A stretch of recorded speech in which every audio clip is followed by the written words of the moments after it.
My husband's brother casually said, "Since you're earning more now, you should cover my rent, it's only fair." My husband smirked, "He's family, you have to help." I nodded and said, "You're right," which is why I made a financial adjustment. Their jaws dropped when they realized what I had just cut off. I, 34 female, have been married to my husband, Mark, 36 male, for 10 years. In the beginning, things were fine. We weren't rich, but we were comfortable. Mark made more than me for most of our marriage, and I never cared. I was happy in my lower-paying job because I loved what I did.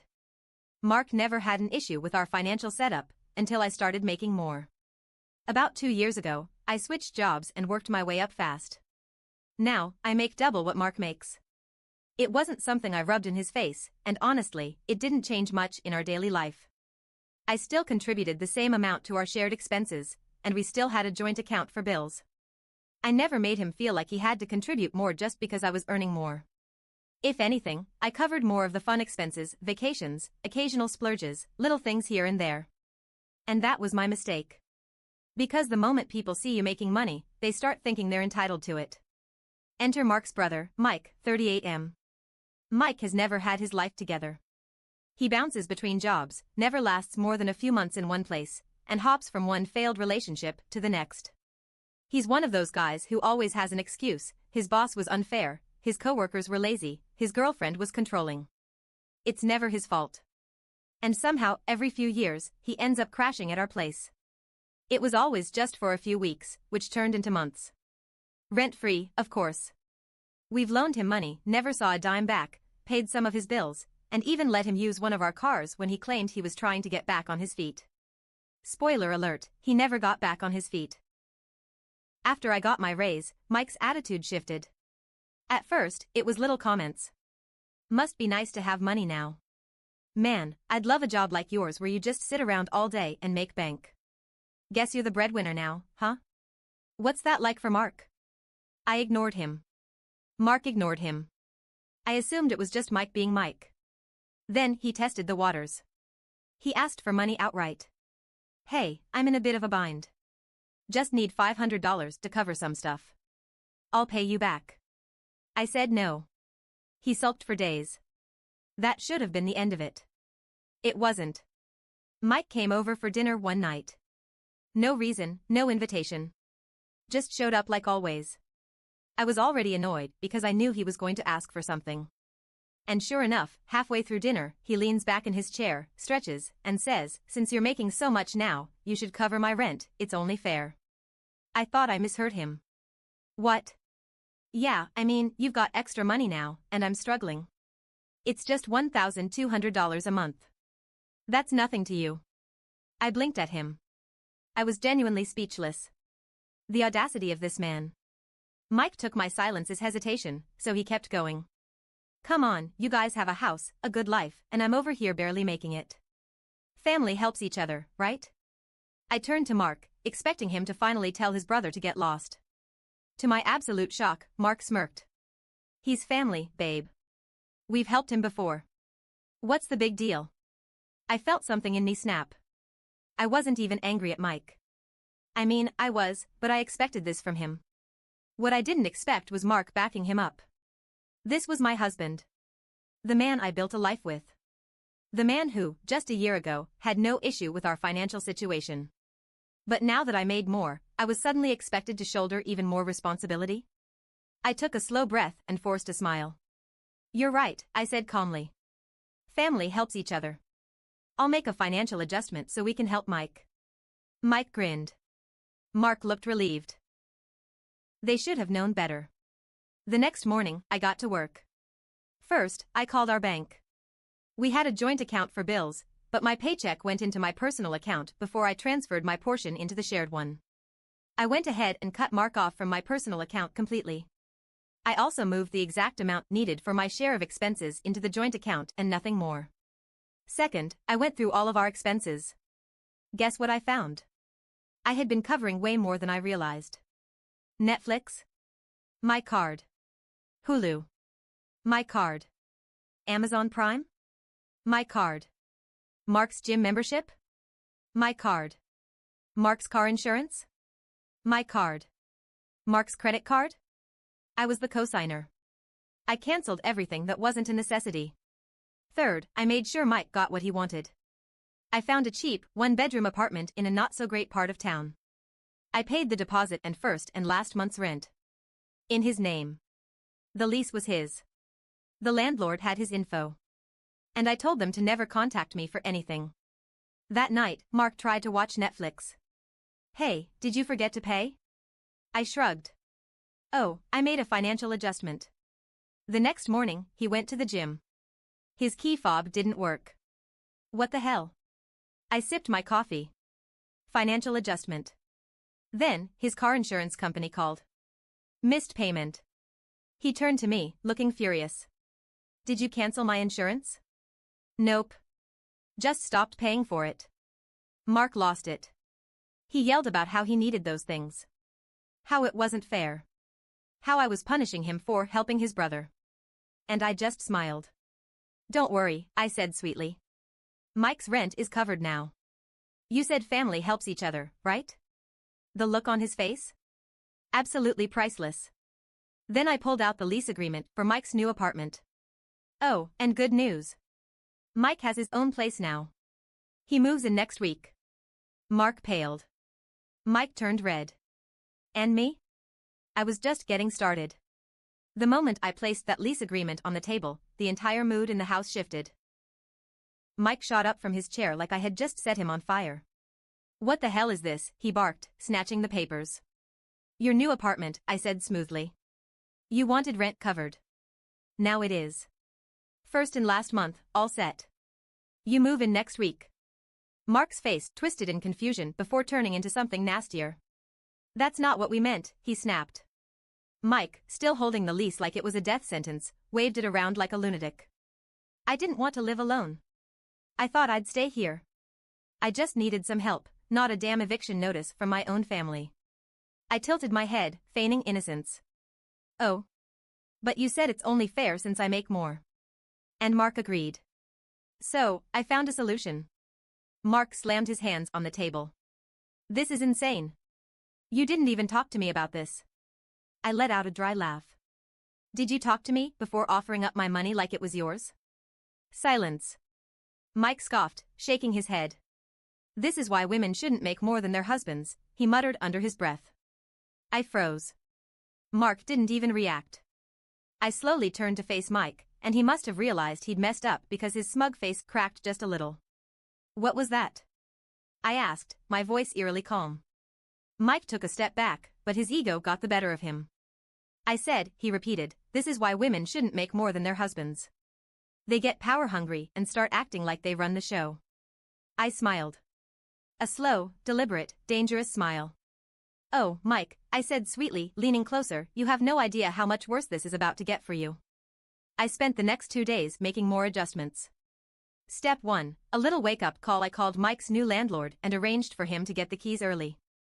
Then I packed up every single item he had in our house, his clothes, his gaming console, his stupid collection of Funko Pops, everything, and dropped it off at his new apartment. No warning. I left a sticky note on top, your new kingdom. Enjoy.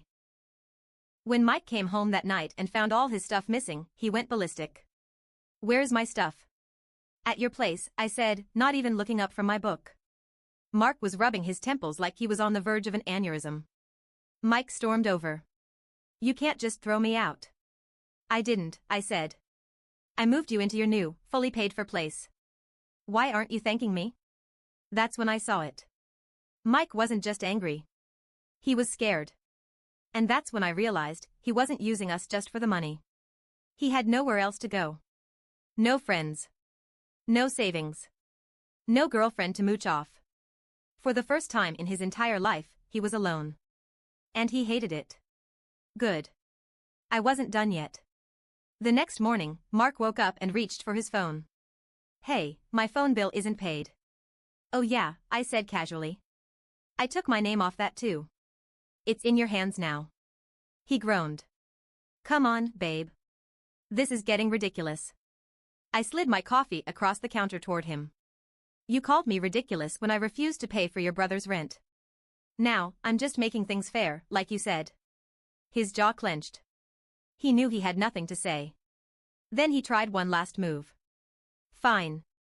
If you don't want to help my brother, at least keep things the way they were for us. This isn't just about him anymore. I laughed. Like, actually laughed. Oh, Mark, I said, shaking my head. You were fine with everything when it benefited you. But now that you're feeling it too? Now it's a problem? He stayed quiet. And that's when I saw it. The look in his eyes. The calculation. He wasn't trying to fix anything. He was just trying to get back in control. I stared at him for a long time. And then, I made one final adjustment. I called a lawyer. I was this close to walking away from this marriage clean. I thought I had everything planned. But I was not prepared for what happened next. A week after I cut Mark off financially, he came home drunk. Slurring. Angry. You're destroying our family, he muttered, slamming his keys on the counter. All over money. I stayed calm. No, Mark. You destroyed it when you let your brother treat me like a wallet. He laughed bitterly, running a hand through his hair. You really think you're gonna be fine without me? That caught me off guard. Excuse me? He leaned in, smiling too wide. You think you've got this all figured out, huh? You think you're so smart, so independent. But guess what, sweetheart? That lawyer you called? He's our lawyer. My blood ran cold. What are you talking about? Mark grinned. You don't think I saw this coming? You don't think I prepared? My stomach turned. And then he said something that changed everything. I've been moving money around too. I felt like the room tipped sideways. What did you do? Mark took a slow sip of his beer, enjoying this. Let's just say, if you try to leave, it's not gonna be as easy as you think. Mark's words sent a chill through me. I've been moving money around too. I knew what he was doing. I just didn't know how much damage he had already done. My first instinct was to grab my laptop and check my accounts, but I refused to let him see me panic. Instead, I leaned back against the counter, crossed my arms, and stared at him. Explain, I said, keeping my voice steady. Mark took his sweet time, sipping his beer like he was in control. Well, he said slowly, while you were making your adjustments, I made a few of my own. You think you're so smart, but you forgot one thing, we're still legally married. My stomach tightened. So? I asked, keeping my face blank. Mark smirked. So, babe, you're not the only one who can play the money game. I've been adjusting too. Little by little. A transfer here, a withdrawal there. Nothing big enough to raise a flag, just a little extra padding for me, from our joint account. I clenched my jaw. How much? He grinned. Enough. I didn't say another word to him that night. Instead, I waited until he passed out drunk on the couch, grabbed my laptop, and logged into our accounts. And then I saw it. Over $15,000 gone. Not all at once. Not enough to cause an obvious red flag. But over the past 6 months, he had been quietly siphoning money from our shared savings account into a separate one. In his name. And the worst part? The withdrawals started before the argument about Mike. That meant this wasn't just about his brother. Mark had been preparing for this long before I ever cut him off. This was planned. He had been waiting for the moment I finally pushed back, so he could push harder. I sat there for hours, going through every detail. Mark was sloppy. He left trails. I could see which accounts the money had gone into. And if I could see them, that meant my lawyer could too. I should have felt relieved. But then I saw one more transaction. And my blood ran cold. He had taken out a loan. A $20,000 loan. In my name. That's when I realized Mark wasn't just trying to drain our savings. He was trying to leave me with debt. I felt my hands shake. This wasn't a fight over rent. This wasn't about Mike. Mark was trying to financially ruin me. And I had no idea why. I called my lawyer first thing in the morning. I told them everything. They reassured me the withdrawals could be traced, that we could go after the money in the divorce, that I could dispute the loan. But I couldn't shake the feeling that there was something else I was missing. I needed proof. And then I remembered, Mark is careless when he drinks. So, I waited. For the next 2 days, I played nice. I let him think he had one. I let him think I was scared. And on the third night, after a few beers, I asked him, so, where's the money? He laughed. Why? You planning to take it back? No, I said, keeping my voice light. I just want to know how smart you really are. Mark smirked. Oh, I'm smart, babe. Smarter than you. Smarter than you ever thought I was. I tilted my head. Then tell me. He leaned in. And then, in a whisper, he spilled everything. It wasn't just the money. It wasn't just the loan. Mark had been planning this for a year. A year. Ever since I got my raise, he had been moving things behind my back. Because he was seeing someone else. Not just seeing. He had been supporting her. With our money. And that $20,000 loan in my name? It wasn't for him. It was for her. I felt like I had been punched in the gut. Mark sat back, watching my face, waiting for me to explode. Waiting for me to break. I didn't. Instead, I smiled. Because Mark had just sealed his own fate. I sat there, watching Mark smirk like he had just won some grand game. He thought he had me backed into a corner. He thought I would cry, scream, beg. But I didn't.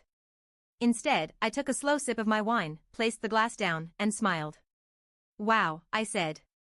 You really thought you were going to get away with this, huh? Mark's smirk wavered for a second. What's that supposed to mean? I leaned in.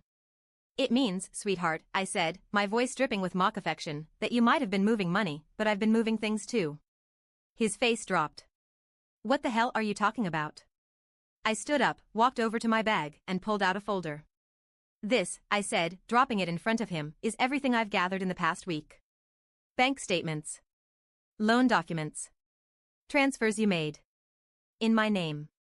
Mark's face turned pale. Where did you get this? I have my ways, I said simply. He flipped through the papers, his breathing getting heavier. Then, I hit him with the final blow. And this, I said, pulling out one more paper, is proof of your little affair. His eyes snapped up. You're lying. Am I? I tossed the document onto the table. It was a bank transfer receipt from our account to some unknown woman's account. The description? For rent, my love. Can't wait to see you again. I let that sink in. Mark's mouth opened and closed. He looked like a fish gasping for air. Don't, I said, holding up a hand. Don't lie. Don't try to spin this. You got caught. Own it. Silence. Then, from the hallway, a voice. Well, this is awkward. I turned. And standing in the doorway was Mike. I had completely forgotten he was still staying here. Mike walked in, slow, lazy, dragging his fingers through his hair like he had just woken up. So, he said, looking between us. Mark's been screwing around? Figures. Mark's head snapped toward him. Shut the hell up, Mike. This isn't your business. Mike laughed. Oh, no, man. It definitely is. He pulled out his phone and waved it in the air. See, I heard everything from the hallway. Recorded it, too. My eyebrows shot up. You recorded it? Mike shrugged. Hey, I might be a mess, but I'm not stupid. I had a feeling Mark was screwing you over, but damn, this is next level. Mark lost it. He lunged for Mike, grabbing his shirt. Delete it. Mike just grinned. Make me. I should have stopped them. I should have stepped in. But you know what? I let them fight. Mark threw the first punch, but Mike was bigger. He shoved Mark back, sending him crashing into the kitchen counter. Bottles and glasses shattered everywhere. Mark stumbled, wiping his bleeding lip. You bastard, me? Mike scoffed. You're the one who spent years treating me like a loser while you were out here playing sugar daddy with our joint money. Mark looked at me, desperate now. Are you really gonna let him do this? I folded my arms. I didn't tell him to record you. But I'm definitely not stopping him. Mark turned red. He knew he was trapped. And then, he did what all cowards do. He ran. Grabbed his keys. Stormed out the door. Slammed it so hard the walls shook. Silence. For the first time in years, my house felt empty. Mike let out a low whistle. Well, that was a train wreck. I turned to him. You actually recorded it? He held up his phone. Full audio, crystal clear. Wanna send it to your lawyer? I blinked. Mike, the mooch, the screw-up, the walking disaster, had just given me the final nail in Mark's coffin. Yeah, I said, exhaling. Send it. I filed for divorce the next morning. Between the financial records, the loan fraud, and the affair, Mark had no leg to stand on. My lawyer froze our accounts before he could take another dime. And since he put the loan in my name, but the money went to his mistress? The bank opened a fraud case. Mark was fed. Oh, and the mistress? She dumped him the moment his money stopped coming. Couldn't have happened to a nicer guy. Mark?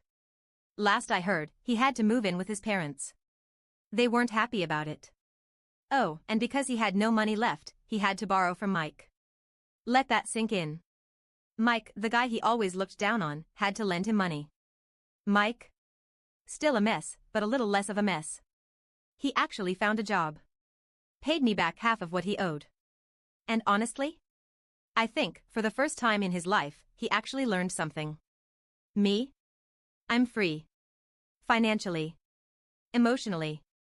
Mentally. And let me tell you something. I have never slept better.